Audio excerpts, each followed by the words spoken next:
Hello, everyone. Welcome to the lineup.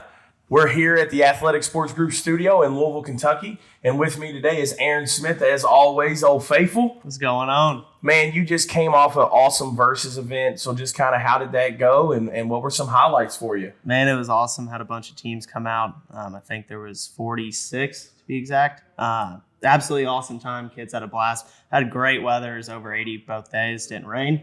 Can't be happy at that from a tournament director. So we're living. Dude, when you're talking about Louisville, Kentucky, mid-April, and you get two beautiful 80-degree days. Oh, you can't beat it. You cannot beat it. And, man, I'll tell you, and I just want to compliment you and the Versus clan, man. Like, you guys did a phenomenal job. Baseball Youth Elite, we played in it. I had nothing but good things said from my parents, so definitely kudos to you all. Awesome. But moving to, we definitely want to do some MLB catch up. Last year we adopted Jacob deGrom and we followed him. Today I want to talk about the two early World Series predictions. So Aaron has it pulled up and he's going to talk us through the standings and where we're at and through some of that stuff. All right, so kind of starting everything off, I'm just going to go down the divisions. I'll talk about a couple teams, awesome. Kind of go from there. Start with the AL East. You got obviously the Yankees. You've got Toronto, which I'm very, very high on Toronto. Love me some Vladdy Jr., Bo Bichette. Absolutely love that squad. I think with how the Yankees are set up, Toronto is going to be one of the best teams in the AL to match up with them. And it just so happens they're in the same division. So absolutely love that. I mean, but honestly, the AL East is always loaded. It is, but it's not at the same time. So you look at it this year, obviously the Yankees are the top dog, right? In years past, it's always been Boston. Boston's, they're fourth in the division right now, losing record this year. So early, but it's Boston. But until the trade deadline happens, you never know what can happen with them. True. And then next, typically, it's a toss-up between Toronto, Tampa Bay, and Baltimore. Baltimore's always at the bottom. Yeah. Sorry. But this year, it's definitely been a little bit different. You got Toronto moving up. They're young. They're ready to go. They're hungry. They're ready. They're ready to rock. Yeah, they're ready. I think they'll make a great push. I think, honestly, with how the Yankees are set up, if they can't swing it, I'd foresee Toronto winning that division. AL Central. You got Minnesota at the top spot. This one's a little bit different just because everybody expected the White Sox to be better coming out of the gate. They're sitting at 6-9 for the year so far. Kansas City down at the bottom, but Bobby Witt Jr. He's an absolute stud. He's going to be coming, guys. That's what's crazy. It's too early, but hey, I think we're on to something. 100%. AL West, this has always been one of my favorite divisions in baseball, and not just because of the teams in it. I think that it's competitive. Competitive one playing out on the West Coast, and what you love to see right now is Seattle's in the top spot. I can't remember the last time I saw Seattle in the top spot. Then you've got the Angels, who they might be putting it together a little bit. They got a lot of young talent, man. They got Joe Adell from Louisville. They got Shohei, who clearly he does his thing. I think they're going to be okay. You got Mike Trout, who's healthy. Yeah. Brandon Marsh. Oakland's a tough scene. They traded literally everybody in Oakland fashion. Houston, the 7-8 overall record. Keep them at the bottom. Keep them at the bottom. You think they're going to stay there? No, they'll win. I've got a feeling they'll win that division or win the wild card, but I cannot stand Houston. I mean, I hear you. I definitely hear you.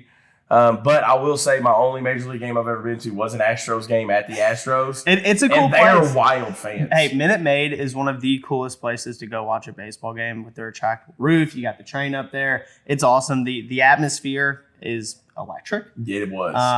But the team itself, I can't get behind that. After 17, 18, I cannot get behind that. You don't like stealing signs? No. Oh, unless you do it from second base.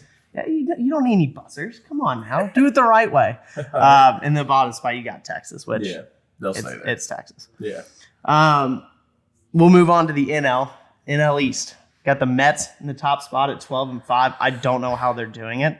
Granted, they've got some big-time talent. They made big-time moves. They did, but they lost Syndergaard. Syndergaard was a big piece. Yeah, but you still got... Can DeGrom stay healthy? He has to. At this point, he has to, but the offense has to have his back. 100%. Then you got Miami at 7-8, Atlanta 7-10, World Series champs, getting off to a little bit of a slow start. Well, they got rid of everybody too. Yeah, they just said, "Hey, we won ours. We're good." But they picked up Matt Olson, which arguably, me personally, I've been picking between Freddie Freeman and Matt Olson. I'm taking Matt Olson. Yeah, 100%. He's a better hitter. I think he's a better defender than Freddie. But the one thing that Freddie had and has over all other first basemen is that atmosphere, that presence about him. But the that's thing is, unmatched for team chemistry. I'm a big St. Louis fan, and the reason I'm a St. Louis fan is because Albert Pujols.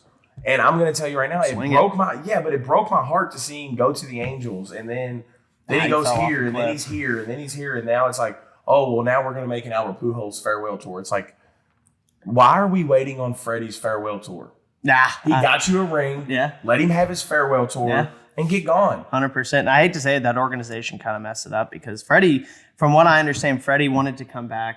He wanted a 6-year deal.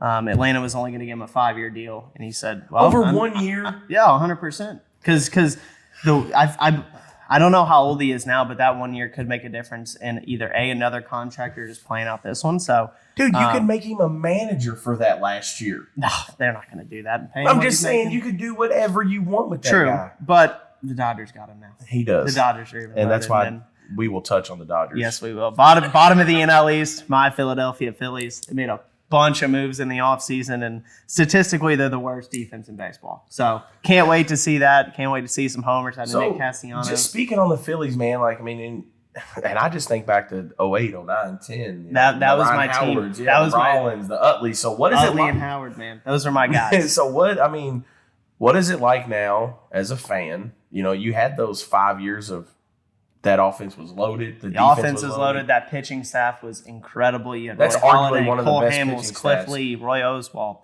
Yes. Joe Blanton was their 5th guy. Yeah, Joe Blanton is a stud. He's an absolute stud. That is arguably one of the best pitching staffs ever assembled. Between that and I would throw in early 2000s Yankees. Yes. Yeah. 100%. But I would want to see them play 7 games. I know that Phillies team was absolutely electric. You had Ryan Howard at first. And also pre-shift era too, thank God. Oh my God, I hate the shift. No. I hate it. Absolutely. Back when baseball was great. Yeah. And then you got the Nationals at the bottom. I don't see him making any moves there. Juan Soto, he's an absolute legend, but you can't build a team with just having Juan Soto. So the NL Central got the St. Louis Cardinals at the top spot, 9-5. Real quick, I want to ask you this as a Cardinals fan. Okay. How does it feel to have 3 different farewell tours on a possible playoff team? You got Pujols on a farewell tour. You got Yachty on a farewell tour. You've got Adam Wainwright on a farewell tour. It's the era of the St. Louis Cardinals is either going to come to an end, or these 3 guys are going to have to lead up this next young group coming up through. I think back to David Freese back in 2011. We don't even really know who he is. He has 2 big-time hits for us to win the World Series. Yep. So that's what I think we need out of this farewell tour. We need Adam Wainwright to really dive into the pitching staff and be more of a leader rather than a frontline starter. Because last year, I think what he did was absolutely incredible, but I think it was a little fluky. Yeah. But, that's going to happen when you have a 35-plus-year-old man, you know? But, again, the leadership, you said it now, from the Yadier Molina standpoint, you will never be able to replace that. He's a top 3 catcher all time. So you're not going to be able to replace it, but you're going to have to go out and find someone that's hungry. I would say like a Henry Davis, that kind of young guy. He's got to come up. Yeah, I think after this year, the Cardinals are going to look at it, and I think they're going to go into a little bit of a rebuild. I hate to say it, I do agree with you on that. We're definitely going to have to rebuild for at least 3 to 5. 100%. It's going to be tough. 100%. Later down in that division, Milwaukee 10-6. Pittsburgh's not in the last spot. Shout out Pittsburgh. Shout out Pittsburgh. So real quick on Pittsburgh, and I'll move off it. PNC Park, year after year after year, is voted one of the nicest, best places to watch a baseball game. And I don't know how Pittsburgh managed to pull that off, but absolutely incredible. Because Pittsburgh, listen, I'm a Steelers fan, man. Like, Pittsburgh people are faithful. They are loyal. And there is a reason that the entire city bleeds black and gold. Yep, 100%. In every sport, they bleed black and gold. 100%. Then you got Chicago, 7-9. Cincinnati, after trading off literally everybody.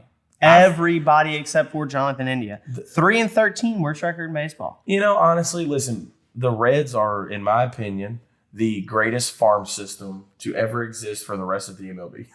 You're not wrong. It's like playing, when Cincinnati goes on the road, it's like playing AAA talent. Yeah. You're even some, for me working at the bats, even some AAA teams would go up and beat Cincinnati. Oh, right now, it's absolutely atrocious to put that on the field and think it's okay. And I think they're going to and the bad part see that in the attendance numbers. Yes. Well, one, you're going to see it in the attendance. And then the next thing to follow that is you better start treating the owner right and getting in those stands because he's the only one that wants to keep them in Cincinnati. Yeah. If it was up to everybody else, no offense, who wants to play baseball in Cincinnati? Not many. So you have to support these guys, man. Yeah.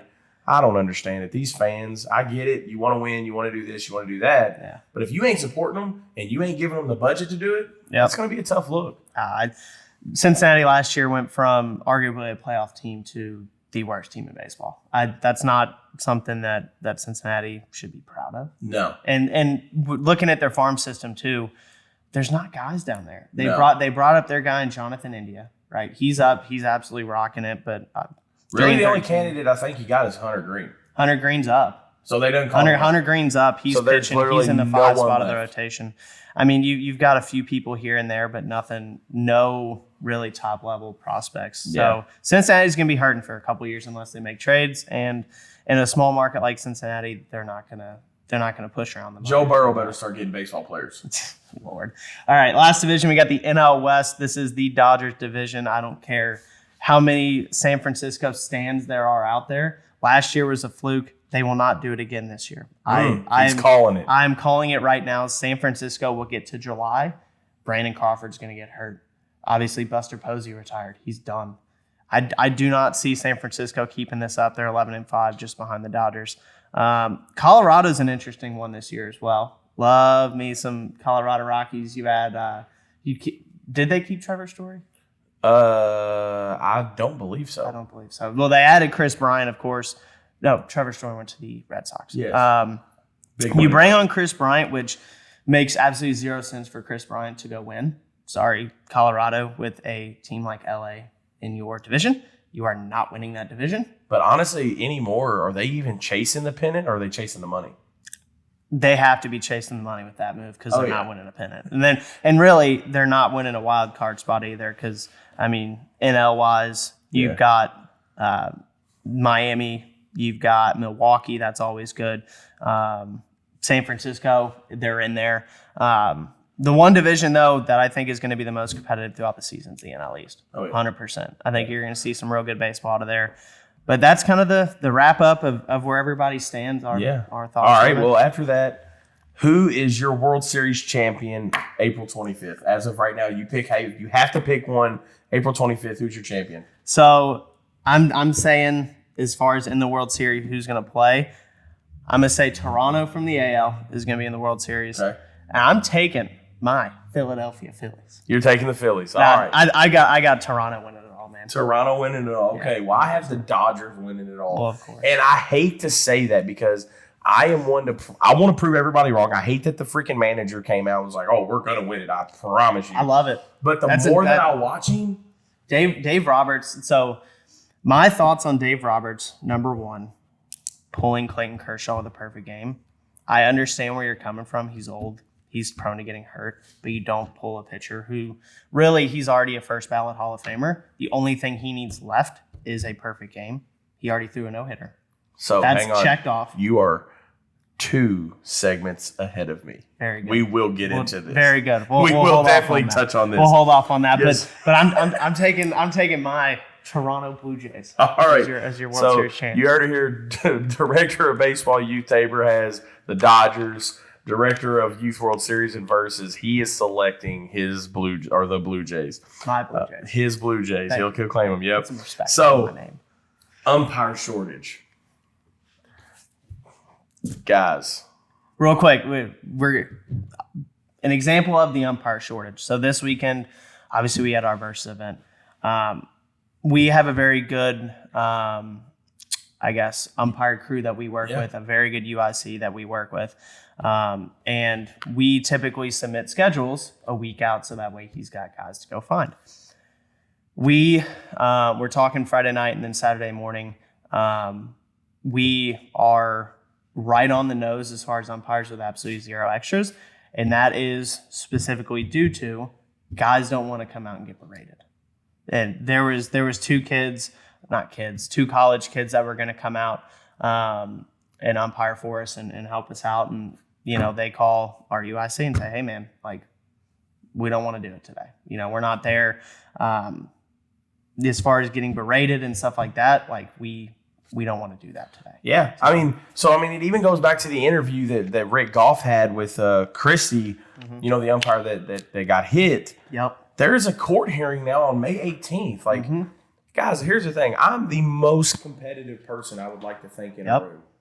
I love yelling at umpires. I love it.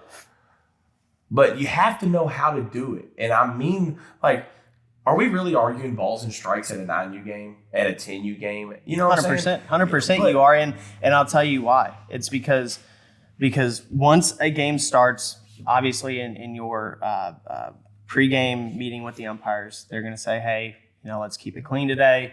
No foul language, stuff like that. Let's not argue over balls and strikes, things like that. And then one pitch, one time, it's either a missed call or somebody saw it differently, whatever the case may be. And one parent said, hey, where'd you get that? Not the coach, the parent. And then that feeds into more parents asking. And then the coaches are getting into it. And then you get to the point to where the umpire's like, okay, we're done with this. Like, quit arguing. Like, and then parents are at a certain point to where they're not going to come back down because parents are irrelevant. They are. And here's the thing, I umpire. I can promise you, unless you're cussing at an umpire, he don't care about you in the stands. True. I am directing this directly at coaches. Like, dude, just this past weekend, I had my coaches meeting. First thing I say, if you're gonna get tossed, it better be for something that it's worth it. But even in that, like, why are you getting tossed in a 9U, in a 10U, an 11U, 12U? Why are you getting? The bigger question is, why are you getting tossed in a weekend tournament?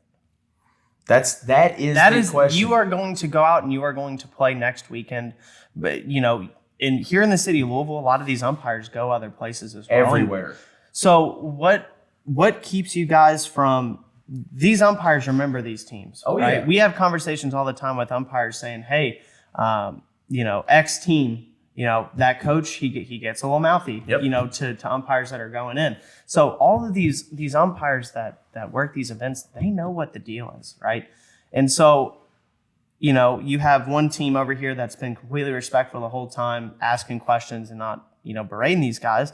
Well, they go see him next weekend. That umpire's like, hey, this team, they're good. Yeah, they're cool. You've got another team that comes in and they get a coach tossed or they get, dugout restricted, whatever. They see him next weekend. You got to watch out for that coach. Yep. But the thing is, I'm not even sitting here saying like, hey, I'm the world's most perfect guy because I just came off of a 3-game suspension in high school, for getting ejected. 100%. So like, I understand the emotions. I understand the things that happen. Yeah. But I think if you get ejected, okay, what did you do to deserve that, number one? Number two, I think that once everything has settled, and obviously with athletics rules versus specifically, you cannot coach the next game. Yep. So I think if you are able to get, back to that field or whatever and see that umpire, go up and say, hey, man, I'm sorry for getting on you. Dude, I'm an adult. I made a mistake. Everybody at these events, the kids should not have to be the ones taking the high road when it comes to doing this stuff. Parents, coaches, whatever the case may be, need to take the high road and say, hey, I'm sorry for doing that. That's not, and it could be, hey, I'm sorry for doing that. That's not usually like me. This is what I saw, and just have a conversation. Instead of going off and then having a bad grudge about these umpires. Have a conversation. That's what people miss. Have a freaking adult conversation. Yep. Lou, what'd you see there? Yep. Because when you start lacing on your umpire shoes, and this is the reason I became an umpire, is because I realized, hey, I'm a little bit of a rowdy coach. Yeah. Well, let me step into their shoes. Yeah. And so guess what? When I'm umpiring, I know I have to take a little bit more because I know I dish Yep. 100%. a little more than my fair share. So coaches, understand this, and I want to talk about this for just one brief second. I coach in high school here in Kentucky. We are at 40 umpires. Are you serious? Total. We have 40 total umpires. This is the second weekend in a row we have not been able to field a freshman JV doubleheader. It's moving in the direction to where middle school ball may get canceled. So now we're going to have to go back to middle schoolers playing freshman ball. Then we're going to, and if we don't do better, and here's the thing, again, I'm not condoning. I've been tossed several times myself. But even myself, I have to look in the mirror and go, I have to be better. I have to fight for what means more rather than everything, right? And that's just part of life. That's teaching these kids, listen, so what? Move on. So what? Next pitch. Like there's no way that one strike defined the game. There's no way that 100%. One hit defined the game. Baseball is too much like chess to where your one piece did not matter. Yep. That one piece does not matter. Correct. Hear me say that a million times. The one call that you think went against you does not matter. In the 9U championship, we sent a kid, from third to home. And this is my elite teams. And my coach lost his mind. So kid, they backpicked to third. He sends him. He's out. They call him out. But the kid clearly dropped the ball. We're up 7-3 at this point, 8-3. And he's arguing, and I'm pulling him to the side like, this is not going to define this game. And then you see the kids get mad. Yep. And then the parents are mad. But then the minute I yelled at everybody and said, hey, settle down, that's what everybody does. Settle down. They settle down because at the end of the day, they're going to respect you. Coaches, please try to do a better job. Like I said, we're dealing with it here in Kentucky, and I know it's a lot worse in a lot of other places. But let's move on to the Clayton Kershaw thing. He's 6 outs away from a perfect game. And the reason we're tying this in is because of pitch count. That is what we're going to focus on right here is this pitch count rule. I have, before Aaron gets started on the Clayton Kershaw thing, I have a post that I found from Facebook about 2 pitchers, 12U. How many pitches they thrown? You're going to be disappointed. Let me guess. Between the two or each? Between the two. Between the two, I'm going to say, like those two combined, I'm going to say upwards of 300. Not even close. Up way higher. What? Yeah. And then I have KHSAA, so Kentucky High School Athletic Association's rules. And I'm going to read you the rules after Aaron gets done talking about the Kershaw thing. And then we have a lot to touch base on pitch count, trust me. All right. So if you are a coach in high school, you're a high school coach. Yeah. And you've got a kid 6 outs away from a perfect game. You pulling him? So I have a very great story for you. This just happened 2 weeks ago. We had a kid 3 outs away from a no-hitter in a big district game. Yep. They pulled him. Okay. We get the next kid out. He goes up there and he gets his 3 outs. So now it's a combined no-hitter. So I think since the Kershaw thing, I think if you're not comfortable anymore in that moment, why chance it? Exactly. So here's the deal with the way I look at baseball, right? It's very, my view is very traditional, very, do I like the way baseball is right now with pulling guys in 5 1/3 inning because they can't go through the order twice? No, absolutely hate it. I get it. But Clayton Kershaw is 32, 33. Yeah, he's coming 32 to coming off a shoulder/elbow.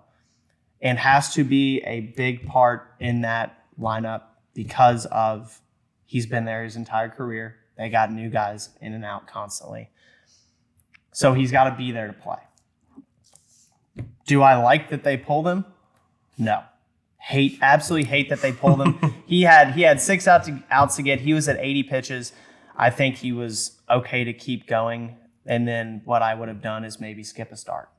Right? If you go all 9, in today's game, these dudes are not built to go all 9. So skip a start, push a start back, do something. Hang on.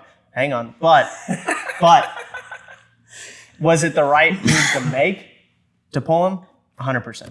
Every time. And like, I think that's I think I felt the same way as you. I hated it. Because Kershaw is one of those guys that has done everything. He finally got his World Series championship he's been waiting for. He's thrown a no-hitter. He's done the big strikeout games. He has all that. Yeah, but when he came out and said it was the best thing for the team. Yep. That is when you ultimately go, you know what? That is amazing. And honestly, the team probably even told him, like, yo, look. Here's what we got. You're throwing 80 pitches in 7 innings. This is a phenomenal start. You're cruising. Yeah. But we're going to pull you so that way you can continue to do this all season long. Exactly. So they're thinking longevity. So that's where the challenge comes in. And I'm going to read these articles to y'all. And I'm going to tell you, this has changed my mindset on this stuff. All right. I'm going to hear it. There was 2 12-year-olds this weekend. Where were they?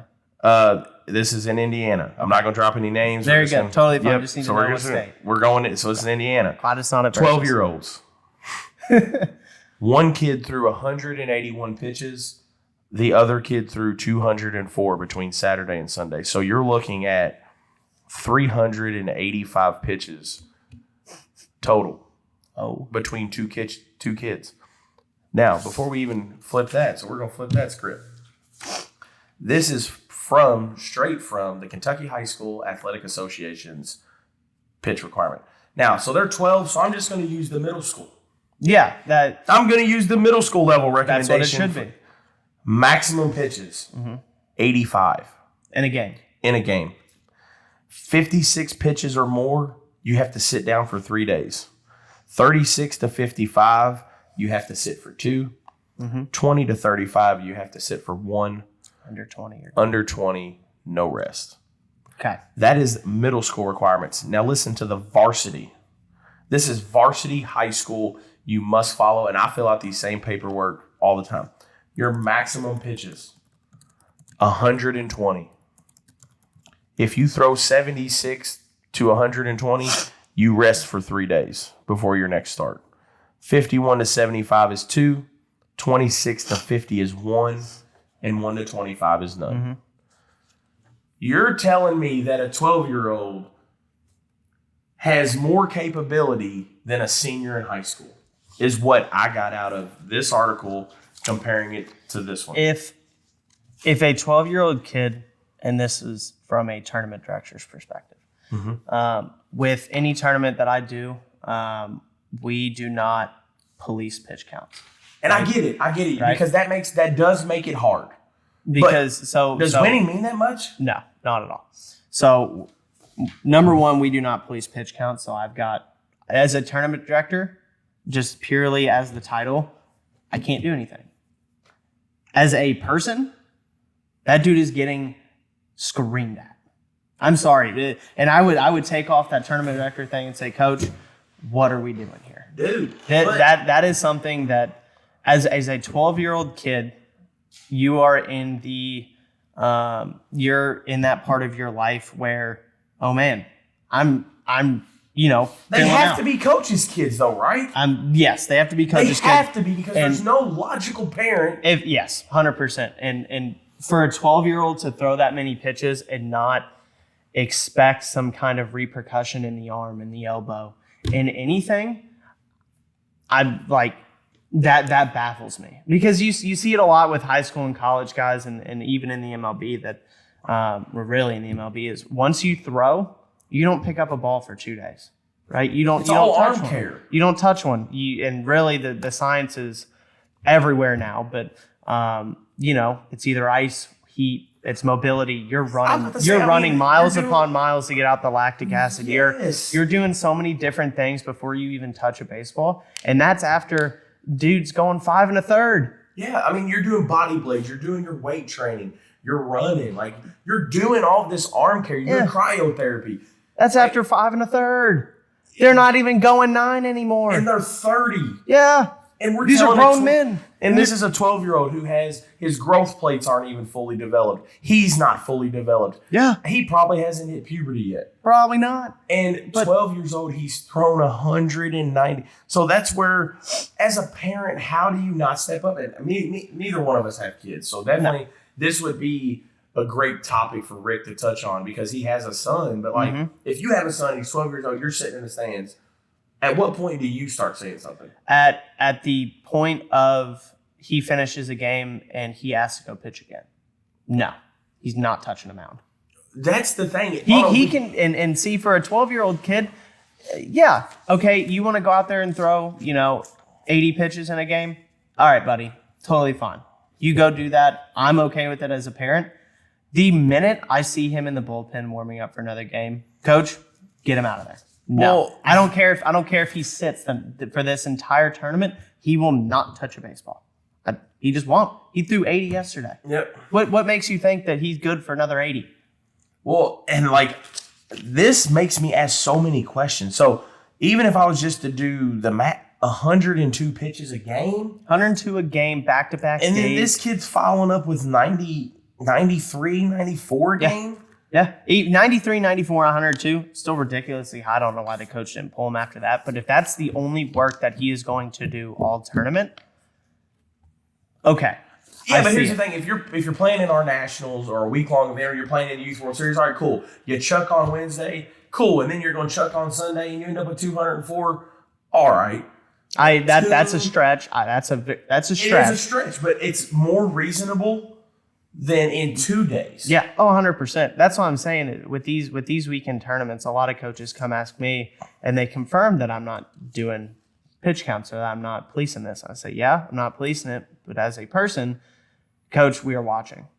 Oh yeah, we're definitely doing. No, as a tournament, I assure you, we definitely sit back and think. It's not like I tell them, yeah, we're not going to police it. I'm not policing the action. I'm policing the person. Yeah, coach. If you got a guy throwing back-to-back starts, coach, I'm gonna have a word with you. No doubt. I'm going to, and that's as a person, not as a tournament director. I'm sorry. Correct. It's like, hey man, what are we doing? And I promise you, I will give you a plaque if it means that much to you. Yeah, I 100%. promise. So definitely let us know what you think in the comments about pitch counts and all that fun stuff. We're not here to ruffle feathers, man. It's just two former players, two coaches. Like he has been a part of a minor league system, helping those guys out, and we know that this is obscene. So let us know what you think there. Brandon, is there any way you could pull up that video for some feel-good stuff off the negative? So we have this video here. It was posted on TikTok. And I don't know, viewers, definitely check this out. But basically what's going on here is he ends up with 2 strikes, and you hear everyone telling him, choke up, choke up, choke up. Yeah. Watch what the catcher does. This is truly being a good human. And honestly, this is baseball. This is such baseball. And this is the beautiful thing about this game. Listen. Here. There it is. Choke up. He doesn't know what that means. Catcher takes care of him. Oh, you love to see it. As a catcher myself, man, I love to see this. So this is machine pitch, clearly. And watch what happens now.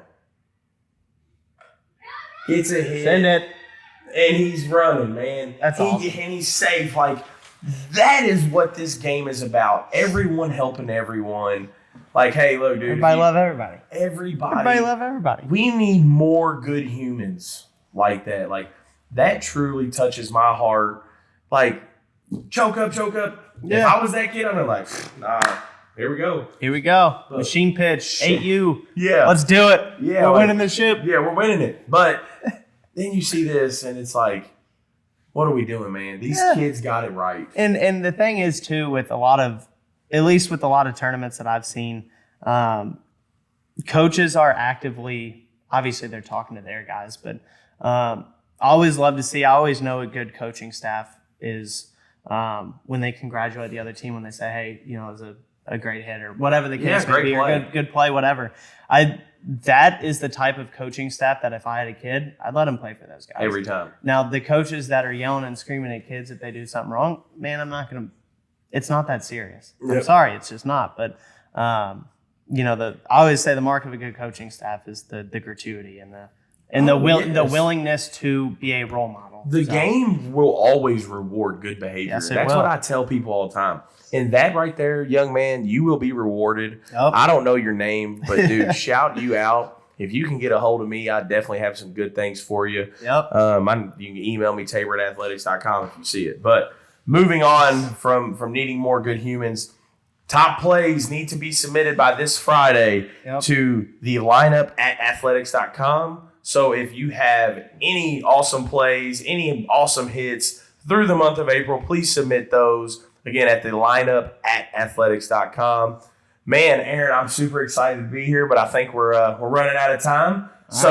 Thanks for having me on. Yeah. It's been a pleasure to be back joining you as the star here. 100%. So, again, from Athletic Sports Group Studio here in Louisville, Kentucky, it's Taber and Aaron. Y'all have a good one. Let's go.